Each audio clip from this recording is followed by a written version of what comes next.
What's up everybody, this is Dave here with Comics Games Life, and today's video is on a Marvel Knights series called The World to Come. Now since this book dropped, there has been a lot of talk specifically about the twist at the end of the issue, which I'm just going to go ahead and lay out. So if you didn't know already, we learned that T'Challa, the Black Panther, has a blonde-haired, blue-eyed Caucasian son who has just become the new king of Wakanda. Now, let's jump into the story to see exactly how all this went down. Now, the issue opens up with an old man sitting on a throne. Now, apparently this person is the king of Wakanda, and this takes place 16 years after the event known as the World to Come. Now, we don't have specifics on what happened during this event, but there's some sort of war that happened, which has created this apocalyptic future where resources like water and food have become scarce. Now, this king of Wakanda, we don't have a name for him. We don't know if this is actually T'Challa, but whoever this is his last moments. As a member of the Dora Milaje is bringing him some soup, he reaches out to receive it, but as he does so,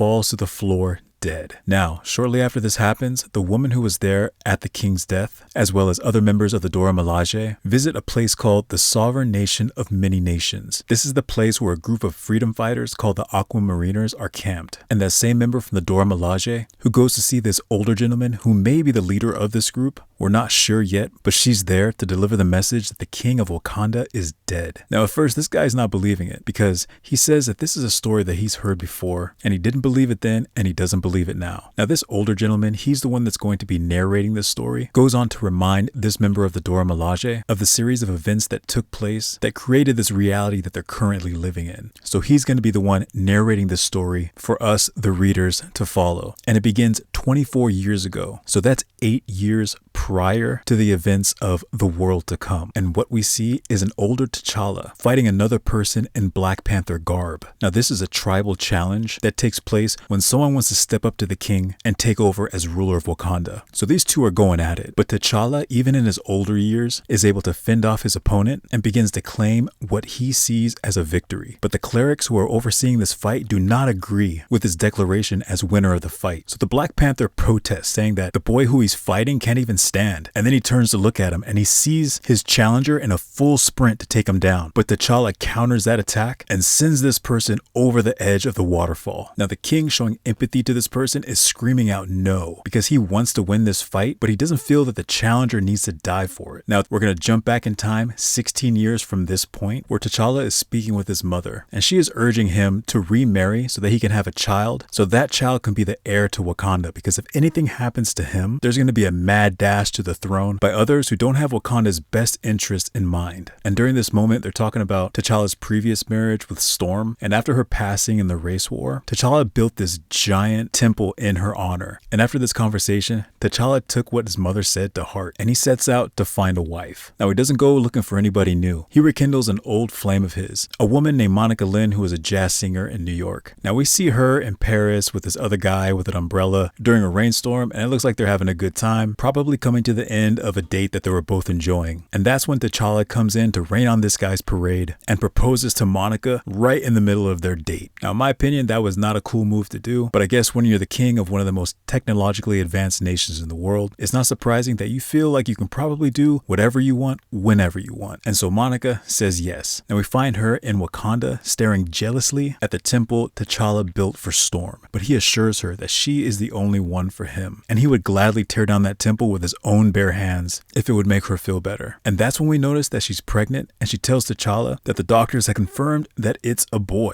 And he's stoked to hear this news. And at that moment, he probably had no clue that 16 years later, he would be fighting his own son to the death. Because as we fast forward back to that fight the Black Panther is currently in, his challenger, the one who fell over the waterfall, that's his son. He's fighting his boy to the death for the kingdom of Wakanda. Of course, that's why he was so determined in ending this fight by proclaiming that his son can no longer stand on his own 2 feet, which would make him the loser of this fight. But then the cleric, who goes by the name M, tells Black Panther that the only way you'll win this challenge is if the challenger has no breath left in his body. And that's when his son, Ketemah, snaps back to reality because he's got his second win and he's ready to go toe-to-toe with his father once again. And this time the tables has switched because T'Challa is getting a beat down. Now, we don't know exactly what pitted father against son, but by the dialogue they're having, it seems like his son is dedicated to the old ways, where T'Challa is more progressive and is a little looser with the traditions of Wakanda. Plus, whoever this boy's been talking to has kind of twisted his mind because Ketemah is convinced that his father, T'Challa, is a traitor to Wakanda. And as they continue their fight, it ends with T'Challa taking a couple savage blows before he finally falls to the ground. And that's when this twist happens. Ketemah rips off his mask, and what's staring at us in the face is his son, who has blonde hair, blue eyes, and pale skin. And that's where this issue ends. Now, looking at this, the first thing I think is that how did T'Challa and Monica have a kid that came out looking like this? Seeing as how T'Challa is from Wakandan descent and Monica, who has lighter skin but dark hair. So where do the blonde hair and blue eyes come from? Now, I don't know if this is true, but if you go back to when T'Challa broke up that date with Monica and that other guy, if you look at the other guy, he's got blonde hair and pale skin. So I wonder if she was pregnant by that guy, but since T'Challa moved so quickly with marrying her and bringing her to Wakanda, he might have been blissfully ignorant and decided that, you know what, this is my kid, even though he kind of looks like that other guy I met that one time. But hey, we live in a world of superheroes and aliens, so anything can happen. But I don't know, what do you guys think of this story? I know it's only issue number 1. There's going to be 5 more issues after this, so a lot of this stuff can be fleshed out and better explained in the issues to come. But in my opinion, outside of the twist at the end with the white Black Panther, the story seems to be okay. I don't really like all the back and forth with the timeline. I feel like in such a short issue, it made reading it more work than there really needed to be. It wasn't confusing and it wasn't difficult, but I felt they could have simplified the storytelling much better. I mean, the art, the colors, those look beautiful. I am curious to see where they're headed with this, and I know a lot of people are talking about this online, so if you have anything you would like to share, go ahead and throw that down in the comments below. I'd like to thank everybody who's watching, liking, sharing, commenting, all that good stuff. I really appreciate it, and I want to say that you guys are awesome. And don't forget to continually support your comic and game shops. I thank you all, and I will see you next time.